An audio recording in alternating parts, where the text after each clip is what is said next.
Mas lalawak at magkakaroon ng bagong mukha ang Rizal Memorial Sports Complex na under renovation ngayon para sa nalalapit na WTA 125 Philippine Women's Open. Mahigit 30 tennis players ang maglalaro dyan at may unang balita si JP Soriano.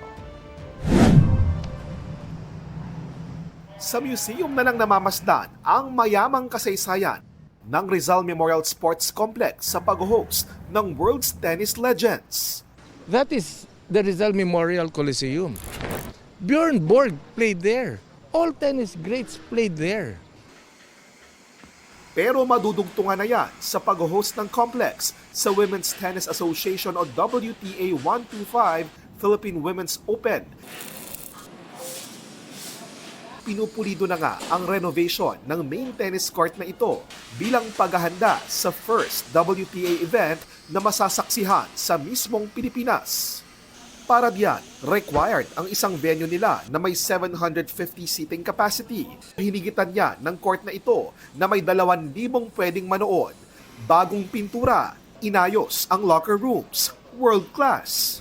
Mga kapuso, narito po tayo ngayon sa Tennis Center na makasaysayang Rizal Memorial, ang venue kung saan maglalaban-laban ang mahigit sa 30 sa pinakamagagaling na tennis players sa buong mundo. Kabilang na po yung mga namayagpag sa mga pinakaprestiyosong tennis tournaments gaya ng US Open, Australian Open at meron pa nga po na Olympic medalist. At kasama po sa nabigyan ng wildcard slot ang ating pambato, ang national pride na si Alex Ayala. Nakadepende ang paglalaro ni Ayala sa Philippine Women's Open sa kung uusad siya sa Australian Open.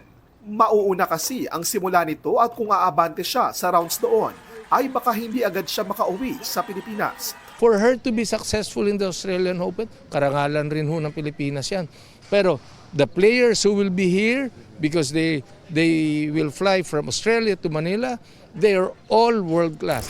32 tennis stars ang nakalinya ring maglaro sa Pilipinas. Depende sa usad ng laro nila sa Australia. Kabilang si Paris Olympic silver medalist Donna Vekic na natalo ni Ayala kamakailan. Ayon sa Philippine Tennis Association, napabilis ang usapan para sa hosting ng Pilipinas dahil kay Alex na ngayon ay number 49 na sa world ranking ng WTA. Malaking pasasalamat talaga na nakuha tayo ng attention dahil sa kanya. Gusto nating gawin para ma-improve yung buong tennis program.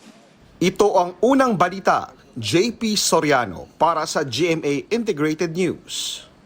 Kapuso, huwag magpapahuli sa latest news and updates. Mag-iuna ka sa balita at mag-subscribe sa YouTube channel ng GMA Integrated News.